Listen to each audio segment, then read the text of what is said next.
kedatangan tamu yang sangat istimewa, yaitu Kapolres Mojokerto, Bapak Ihram Kustarto. Ini izinkan saya kepada seluruhnya memperkenalkan diri, saya AKBP Ihram Kustarto, yang sekarang diberikan amanah sebagai Kapolres Mojokerto Kabupaten.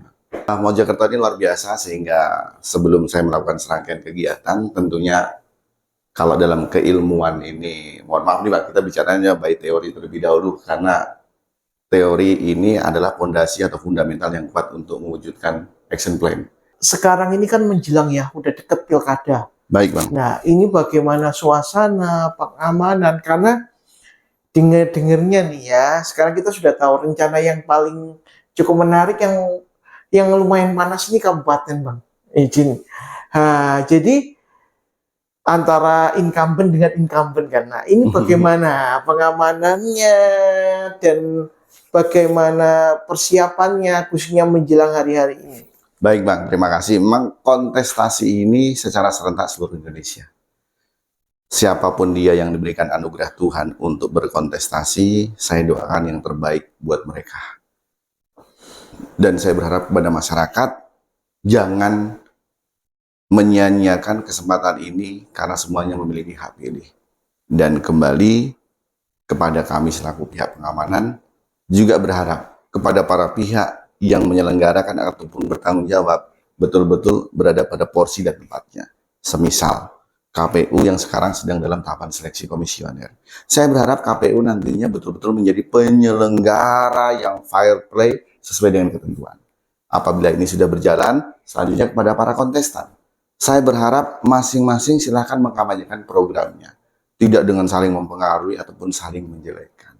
Dan saya berharap kepada para kontestan yang akan berkontestasi nanti, kami minta tolong kepada pendukungnya untuk tetap tertib dan kondusif untuk Mojokerto.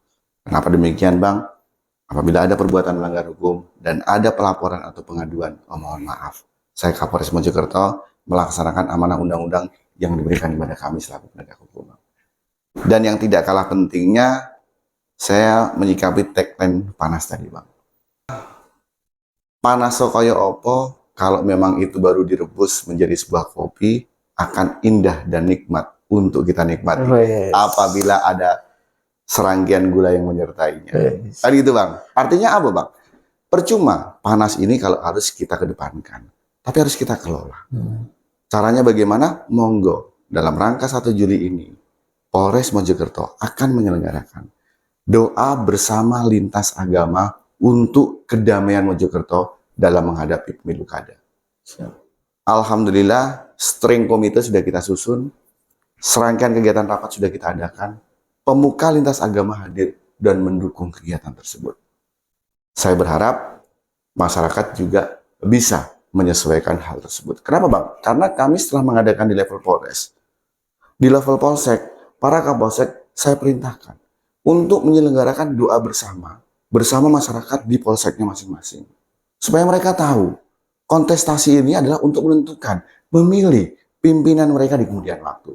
Jadi siapapun yang jadi, saya yakinkan itu yang terbaik dari Tuhan berdasarkan pilihan masyarakat. Kan itu Bang? Siap. Jadi yang harus dibawahi polisi netral ya? Harus dong. Netralitas milik Polri. Ya, jadi jangan khawatir, Polres di sini netral sesuai dengan arahan Pak Kapolri untuk netral, jadi tidak ada keterlibatan aparat. Jangan khawatir, tugas polisi tetap sebagai pengayom, pelindung untuk masyarakat. Insya Allah. Nah, ini terakhir Pak. Boleh. Komandan izin, harapannya sebagai perusahaan pers yang sudah terverifikasi Dewan Pers, yang sudah segala sesuatunya lengkap dan terus kita running. Kita nanti doakan aja, dan mungkin 2 tahun ke depan atau 1 tahun ke depan kita bisa punya televisi, karena Mojokerto belum ada televisi. Good. Itu doa saya. Dan nanti mungkin radio yang tentu seperti SS ya, jadi melibatkan masyarakat. Kalau saya masih di Mojokerto, apabila memang ada radio, saya menawarkan diri sebagai penyiar. Karena sebelum saya jadi polisi, saya pernah jadi penyiar radio dan saya pernah jadi wartawan. Gitu. Siap. Nah, jadi harapannya apa sih untuk kabar depan? Baik. Dan pendapat komandan tentang kabar depan, tentang krunya dan segala sesuatunya apa tentang kabar depan? Silakan. Mungkin kesempatan ini sedikit aneh karena saudara mengundang saya untuk kegiatan podcast ini sebagai narasumber yang sedikit unik. Mungkin rekan-rekan akan melihat sebagai seorang Kapolres, tapi kalau saya tarik ke belakang, latar belakang, saya sebenarnya adalah pewarta dan penyiar radio pada saat saya lulus SMA beberapa waktu yang lalu sebelum Luar saya jadi biasa. polisi. Sehingga saya tidak akan Nostalgia. lari dari media, bahkan saya ibarat kata sebuah tagline, ku tahu apa yang kau mau. Gitu, karena saya tidak pernah merasakan. Saya berharap terhadap kabar terdepan ini, bahkan saya punya prediksi, kabar terdepan ini akan menjadi besar. Amin. Karena saya pernah jadi pewarta. Pewarta itu harus profesional. Dan tadi kita sharing sebelum kita beraktivitas, bahkan beberapa waktu yang lalu, instrumental input, tertib administrasi, bahkan sarana prasarana dari kabar terdepan ini, gue boleh Bang, saya boleh bilang Bang, 1 tahun adalah waktu yang sangat singkat untuk bisa menjadi hebat untuk kabar terdepan. Saya apresiasi. Terima kasih. Itu yang pertama. Kemudian yang kedua, saya berbicara masalah legalitas. Hebat. Kabar terdepan terdaftar di hak kekayaan intelektual. Kebetulan nih, Kapolres ini sebelumnya menjadi penyidik nih. Penyidik tentang hak kekayaan intelektual di Direktorat Tindak Pidana Ekonomi Khusus di Barreskrim Polri. Jadi saya paham banget bagaimana mendaftarkan hak kekayaan intelektual, baik itu paten, merek, desain industri. Tidak mudah. Tidak mudah. Banyak yang menyanggah, banyak aduan, banyak sanggahan, dan ternyata kabar terdepan ini hasil pemikiran sendiri yang tentunya tidak ada yang menyerupai ataupun sama. Tidak ada alasan hak kekayaan intelektual untuk tidak menerbitkan kabar terdepan sebagai sesuatu yang baru dengan indikator hak kekayaan intelektual sertifikatnya terbit. Itu yang kedua. Dan yang ketiga, dari kabar terdepan ini memiliki visi yang sangat hebat. Abang mengatakan semoga besok kami punya televisi, semoga besok kami punya radio. Dalam pemikiran saya yang sangat sederhana ini, saya bilang bukan hal yang mustahil kabar terdepan ada televisi dan radio. Bahkan saya menawarkan diri, Bang.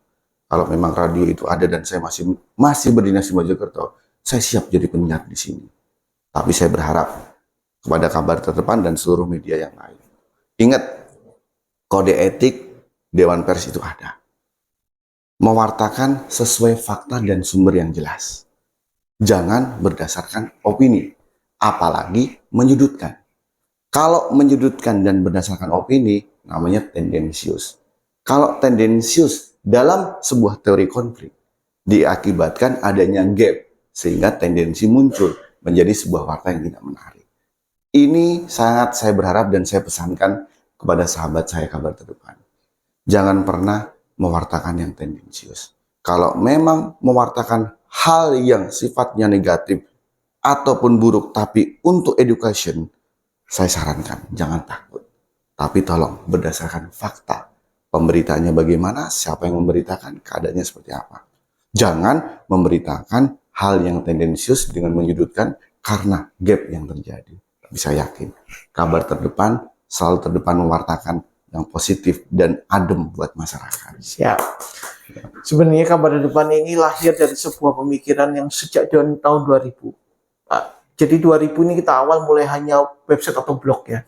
Yes. Sampai akhirnya saya waktu itu berdua sama namanya Cak Kur ya. Beliau sekarang di Jakarta, pernah menjadi tenaga ahli Kemensos, dia urusan Stikom, Surabaya, cum laude beliaunya. Nah, jadi lahirnya itu tahun dari 2020. Baik. Ya. Tapi itu karena kami ingin profesional, kami cooling down dulu sampai suatu saat saya ketemu dengan beberapa pemegang saham dan alhamdulillah mereka incas, mereka nggak berpikir keuntungan, tetapi dengan semangat yang sama. Tagline kami terdepan kabarkan kebenaran.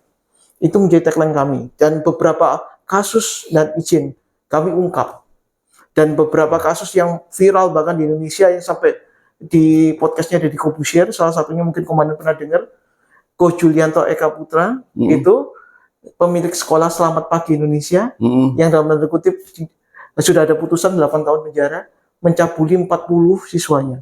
Itu kita yang mengungkap sama Pengaris Merdeka Sirait di Polda Jatim tahun 2-3 tahun yang lalu. Baik. Nah, itu beberapa kasus yang kita ungkap, termasuk yang di kota juga. Jadi ada kasus pencabulan yang banyak media nggak beritakan, tetapi kami beritakan, dan akhirnya setelah sidang mereka ikut memberitakan. Nah, seperti itu. Kenapa ya? Karena kami tidak ada motif apa-apa. Karena kami sebagai salah satu, kan peran media banyak yang ada edukasi, informasi. Salah satunya adalah kontrol sosial. Kontrol sosial. Ya, kami melakukan kontrol sosial dan tentunya harus seperti yang komandan bilang, tidak boleh tendensius, cover both side, artinya berimbang, tidak boleh dari salah satu sisi, Yes. tidak boleh memihak, Yes. tetap independen. Nah, Yes. seperti itu. Itu yang kami terus lakukan. Dan terima kasih buat masukannya komandan, dan ini menjadi catatan buat kami supaya ke depan kita terus bisa bermitra Amin. seperti yang harapan kami dari Bumi Mojopahit untuk Indonesia. Dari Bunyi Mubait untuk Indonesia. Luar biasa. Terima kasih, Bang. Oke, itulah pemirsa podcast kami dengan sosok yang luar biasa, sosok yang sangat mengedukasi, sangat menjadi teladan buat kita semua. Terima kasih pemirsa dimanapun pemirsa berada, dan semoga ini bukan menjadi podcast kita yang terakhir ya. Anytime. Anytime. Anytime. Ya, siap. Nanti kita akan spill ya, ketika nanti ada sesuatu di Mojokerto, kita akan langsung undang narasumbernya supaya ada klarifikasi yang benar-benar clear. Tidak opini, tidak asumsi. Yes. Jelas seperti itu. Terima kasih pemirsa. Salam sejahtera buat kita semua.